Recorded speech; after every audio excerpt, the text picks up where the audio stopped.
వీటిలో మొట్టమొదటి పద్ధతి ఏంటంటే కాసాగు గసాబా కనుగొనే పద్ధతుల్లో ఫస్ట్ది ప్రధాన కారణాంక విభజన పద్ధతి.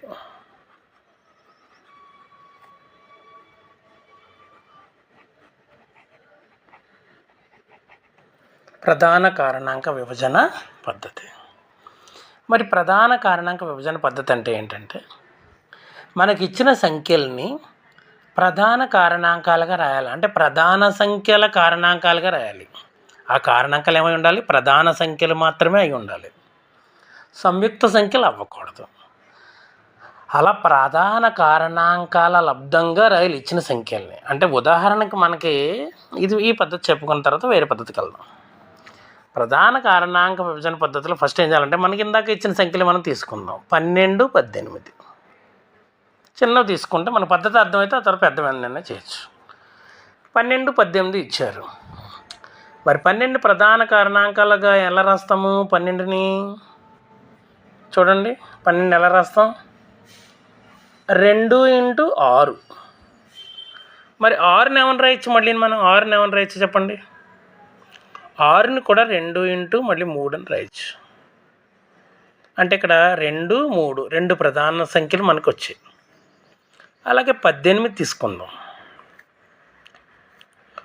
2 × 9 18. మరి 9ని ఏమని రాయాలి? 3 × 3 చిన్న సంఖ్యలు కాబట్టి ఇలా రాసేస్తాం. లేకపోతే కొంచెం దానికి వేరే పద్ధతి మళ్ళీ చేస్తాం. అంటే అసలంటూ ఏంటి అనేది మనం ఖచ్చితంగా క్లారిటీగా నేర్చుకుంటే ఆ తర్వాత మనం ఎంత పెద్ద సంఖ్యలన్నీ ఈజీగా చేయొచ్చు. ఇప్పుడు ప్రధాన కారణాంకాలుగా రెండింటిని రాసాం కదా. రాసినప్పుడు దీంట్లో గాసాబా ఎలా కనుక్కోవాలి, కాసాగా ఎలా కనుక్కోవాలి? ముందు కామన్గా ఉన్న వాటికి ఏం చేయాలంటే ఇలా రౌండప్ చేసుకోవాలి. 2 కామన్గా ఉంది, అలాగే 3 కూడా కామన్గా ఉంది. మరి ఇలా కామన్గా ఉన్నప్పుడు మనం ఏం చేయొచ్చు అంటే వీటి లబ్ధమే గాసాబా. అంటే కామన్గా ఉన్న సంఖ్యలు ఎన్ని ఉన్నాయి? ఇక్కడ కామన్గా 2, 3 ఉన్నాయి. అంటే ఈ రెండిట్లో కామన్గా ఉన్న సంఖ్య 2 రాయాలి, తర్వాత మళ్ళీ 3 కూడా రాయాలి. 2 3 ఎంత? 6.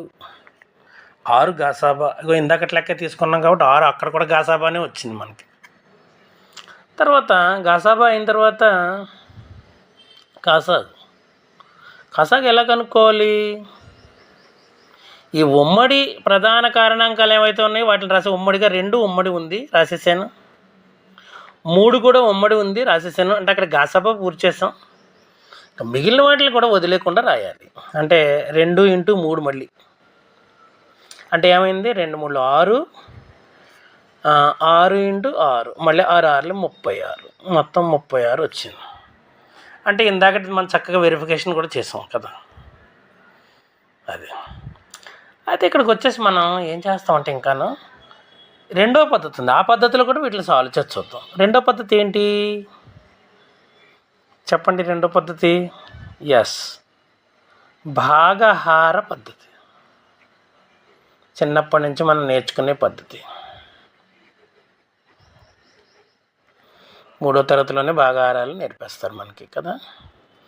ఇప్పుడు ఈ భాగహార పద్ధతి ఏదైతే ఉందో దీన్ని మనం ఎలా చేయాలి? సేమ్ అదే నెంబర్లు తీసుకుంటున్నాం.